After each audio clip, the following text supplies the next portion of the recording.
Hello and welcome to today's video. For those of you who've been following my channel or watching my shorts, this is actually my first full video on Career Kickstarter. And what my goal here is to bring you content. I'm trying to post daily that will ultimately help you with your job search. My name's John. I'm a longtime recruiter, formerly owned a very busy staffing agency. And today I spend most of my time working with job candidates, people looking to transition, targeting their resumes and providing career coaching. I work with clients all over the world, primarily through the Fiverr platform, which brings together buyers and sellers in all different niches, and privately developing relationships through LinkedIn primarily. So I was going to kind of start at the beginning with this, discussing the stages of job searching, getting yourself ready.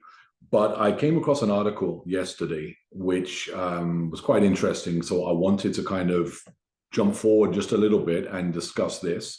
But subsequent videos, I'll be working through the stages of job searching, from identifying your skills, preparing a resume, how to network, how to brand yourself, more tips and tricks on the interview process, and how to convey how to act during the first, critical days and weeks on the job.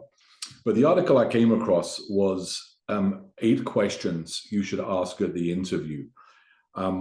I've looked at them very quickly, so what I'd like to do is work through them individually and kind of give you my thoughts and pick out things that really I think might be useful and beneficial to you. So, I must have conducted thousands of job interviews for all different levels of position, and the interview invariably would end up with asking the candidate, "Do you have any questions?" And I would say in 95% of cases, the response would always be the same. It would be, "No, thanks. I think you've answered everything." But every now and then, a candidate would ask a question. And that immediately showed me that they were perhaps just a little bit more engaged in their application and just a little bit more engaged with the company itself. And they had a real interest in securing this position. Not always. Some great candidates didn't have any questions, but those that did tended to be the ones that stood out the most. So I always advocate for, whenever you are interviewing, to prepare a few questions around the company itself. But I'm going to go through the 8 questions in this article. I'll share the link in the job notes so that you can read it in full. So starting from the very top, how has your company adapted to recent industry changes or trends? Now, I think we have to kind of consider the level of the interviewer. Are they very junior? Are they hiring for? Are they focused mostly on recruiting as opposed to really being a subject matter expert of their company? But if you judge that it's the right question to ask, this could be a good one, because obviously the last few years we've seen a lot of changes in the workplace. A lot of companies transitioning to remote, hybrid, are now reverting back again. A labor shortage. It could be technology trends. A lot of companies in the IT software sector, following events at Facebook, laid off a lot of people. And asking a question how they adapted to these changes will give you a sense of how agile they are, how quickly they pivot to changes, and how innovative they are, how open they are to change and responding to that change. The second question: what 2 or 3 qualities define a top performer at your company? Again, this will really largely depend on the person you're asking. But this will give you a sense of what would be expected of you. Hopefully, the response will allow you to know what you might need to work on. It might be, a quality of a top performer is somebody who's willing to learn, somebody who becomes an expert in different areas of their department and of the company. So getting a sense of what they're looking, this question will give you a real clear sense of what they're looking for. Number 3, how does your company foster professional development and career growth? I like this question. I would phrase it differently. I would perhaps ask, what opportunities are there available to me here? Should I be hired? What opportunities exist for me to develop further that will allow me to contribute further, to contribute more to the organization? Really, you want to find out if the company invests in its employees. Do they see a long-term relationship here, and are they willing to help you develop maybe areas you're not so strong with? So getting a sense of their commitment to that ultimately reflects their commitment to you as an employee. Can you share more about the specific team that I'd be working with if hired? Now, this can be a very tricky one. I'm not sure how much truth the recruiter will convey. I think asking this question it kind of goes back to the qualities of top performers. I would be a little bit reluctant about asking that question because it presupposes the person who's interviewing you fully understands that team. And you don't want to really put them on the back foot and ask them a question they may not know how to answer or may be uncomfortable asking. But if you do ask this question, tell me more about the specific team that I'll be working with, what you're trying to gauge there again is the capabilities of your co-workers, what qualities they exhibit, what are the dynamics, and really what are the dynamics of the organization. The 4th question, what do you think is the most challenging aspect of this job?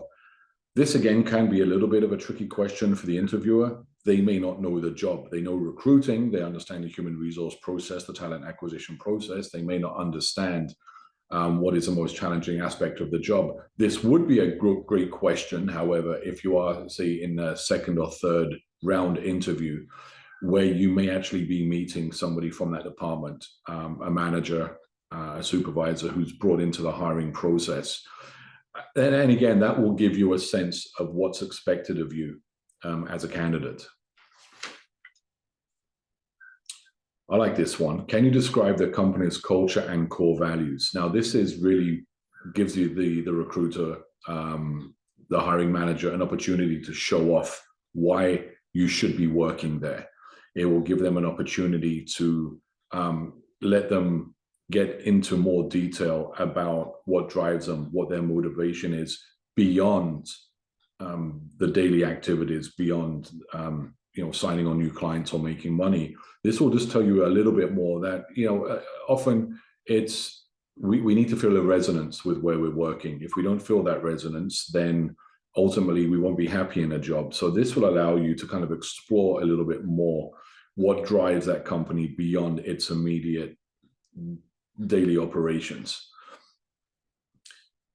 What do you personally enjoy about working here?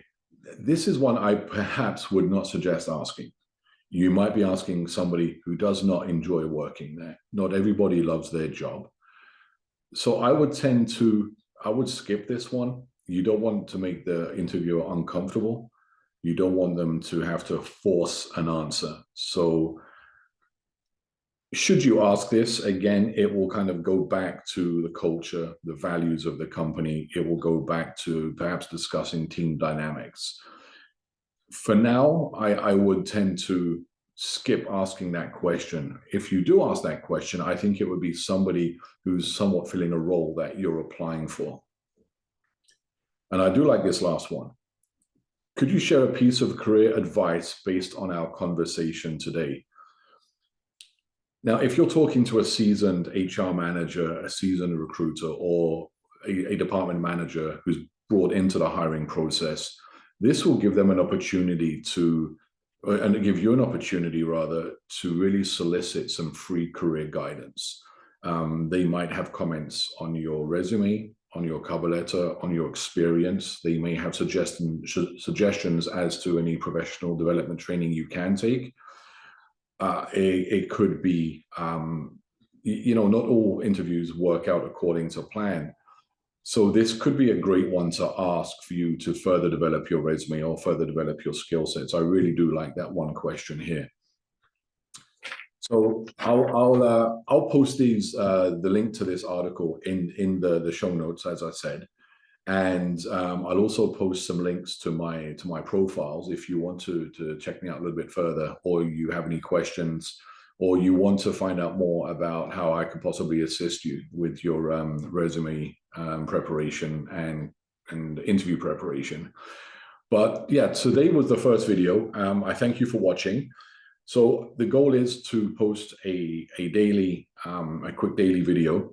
If you have any questions about the hiring process, about resumes, about how to apply for jobs, feel free to drop me a comment, and I'd love to answer them directly.